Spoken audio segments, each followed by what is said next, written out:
வணக்கம், நான் உங்க ஆஷா பேசுறேன். இனி எல்லாரும் மன்னிச்சிருங்க. நான் ஜல்லிக்கட்டு பத்தி என்கிட்ட நிறைய பேர் கேட்டிருக்கீங்க. ஆக்சுவலி அதை பத்தி பேசுற அளவுக்கு எனக்கு தகுதி இருக்கான்னு எனக்கு தெரியாது. ஆனா ஒரு தமிழ் பெண்ணா நான் என்ன சொல்லணும்னு விரும்புறேன்னா, நான் என் குழந்தைக்கு எந்த பாட்டில் ட்ரிங்க்ஸ், கோகோ, ஸ்ப்ரைட்டோ, இல்லைன்னா வந்துட்டு எந்த பெப்சியோ, இல்ல எந்த கேஎஃப்சி சிக்கன்ஸோ, இல்ல இது வரைக்கும் உள்ள டாமினோஸ் பீஸாவோ இதுவோ நான் சத்தியம் பண்ணி சொல்றேன் தமிழ் மண் மீது, இது வரைக்கும் நான் டேஸ்ட் பண்ணதே இல்ல. அது எப்படி இருக்கும் கூட எனக்கு தெரியாது. இது வரைக்கும் நான் அந்த வாசப்பெல்லாம் நுழைஞ்சது கூட இல்ல. அந்த பாட்டில் என் கையெல்லாம் தொட்டது கூட இல்ல.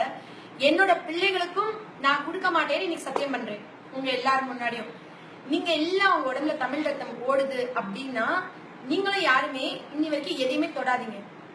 நம்மளோட தாத்தா பாட்டி நம்ம சின்ன வயசுல என்ன சாப்பிட்டோமோ, என்ன வளர்ந்தோமோ, எப்படி வளர்ந்தோமோ அதை சாப்பிட்டு நம்ம பிள்ளைகளும் தலைமுறையும் வளரட்டும்.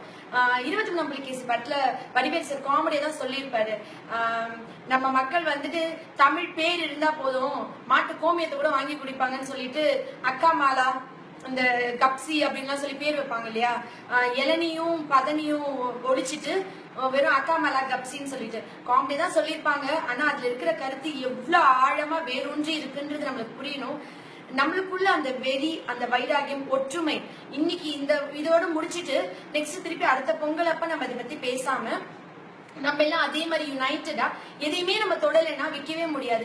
இதுவும் ஒரு அடிமைத்தனம் தான். ஆங்கிலேயர்கள் அந்த காலத்துல நம்மள வந்து அடிமை பண்ணி இங்க இருந்து நம்மளோட ரா மெட்டீரியல்ஸ் டைரக்டா வந்து எடுத்துட்டு போனாங்க.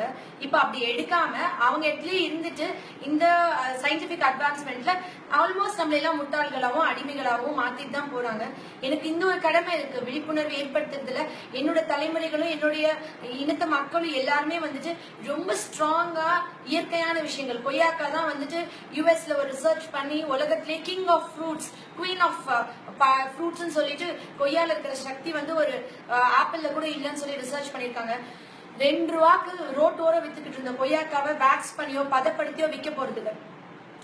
இங்க உள்ள காய்கறிகள், இங்க உள்ள பழங்கள், இங்க நம்ம மண்ணில் விளையிற விஷயங்கள் இருக்கிற அற்புதம், வாழைப்பழமா இருக்கட்டும், ஆப்பிள், பலாப்பழம், மாம்பழம், சப்போட்டா பழம், சீத்தாப்பழம், அன்னாசி பழம், இங்க விளையிற பழங்கள், நம்ம சாப்பிட்ற எள்ளுருண்டை, தேங்காய் பர்ஃபி, இங்க உள்ள இதுல இருக்கிற சத்துக்களை வந்து விளம்பரங்களை பார்க்க விட மாட்டேன் என் குழந்தைங்களை.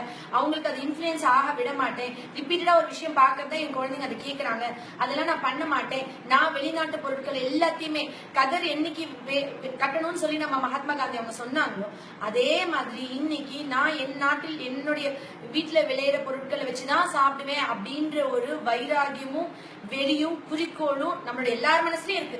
நான் ஆஷான்றவ வந்து உங்களோட ஒவ்வொருத்தவங்களோட ரிஃப்ளெக்ஷன் தான். நான் எப்பயுமே சொல்ற விஷயம் தான். உங்க வீட்டு பொண்ணு, உங்க வீட்டுல ஒருத்தி வந்து உங்ககிட்ட உட்காந்து ஜஸ்ட் உங்களுக்கு தெரிஞ்ச விஷயத்த உங்க பக்கத்துல உட்காந்து பேசிட்டு இருக்கிற மாதிரி தான் நான் இந்த வீடியோ சொல்றேன். எப்பயுமே தள்ளி வைக்காதீங்க, தூரம் வச்சு என்ன பார்க்கவே பார்க்காதீங்க. எப்பயுமே நெக்ஸ்ட் டோர் கேர்ளா பாருங்க.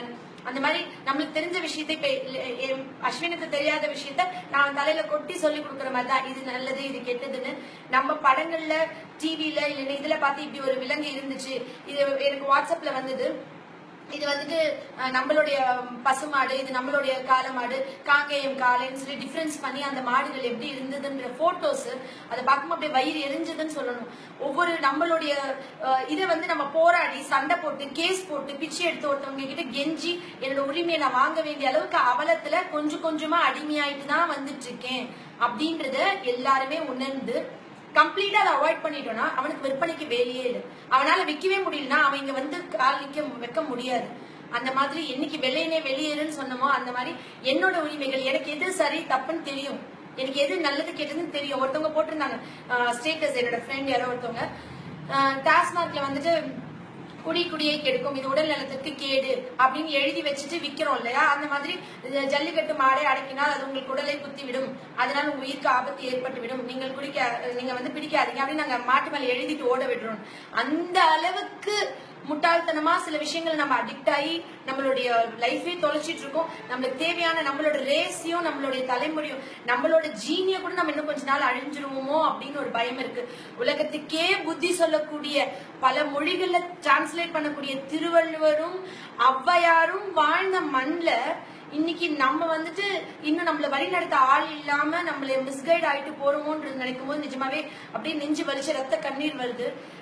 இத பத்தின நான் சொல்லணும்னா, நம்மளோட உரிமைகள், நம்மளோட இதை நம்ம நிலைநாட்டணும்னா மித்த விஷயங்களுக்கு நம்ம யாருமே இனி எந்த ஒரு காலேஜ் ஸ்டூடெண்டோ ஸ்கூல் ஸ்டூடெண்ட்ஸோட கையிலயோ பெப்சி பாட்டிலோ கோக் பாட்டிலோ இல்ல எந்த ஒரு வெளிநாட்டு குடிபானங்களோ இல்ல இருக்க கூடாது. இது ஒரு சகோதரியா உங்க வீட்டு ஒரு பொண்ணா ஒரு அன்பு கட்டளைன்னு சொல்றதை விட இது ஒரு ஃபோர்ஸ்ஃபுல்லான ஒரு ரூலா நம்ம வச்சுக்கணும். நம்ம எல்லாம் ஒன்னா கை கோக்கணும். நம்ம எல்லாம் ஸ்ட்ராங்கா இதை எதிர்க்கணும். நம்ம இதை பண்ணிட்டோம்னா நம்மளோட ஜெனரேஷன் ரொம்ப ஸ்ட்ராங். நம்மளோட மீடியா, நம்மளோட ஃபேஸ்புக், நம்ம வாட்ஸ்அப் ரொம்ப ஸ்ட்ராங்.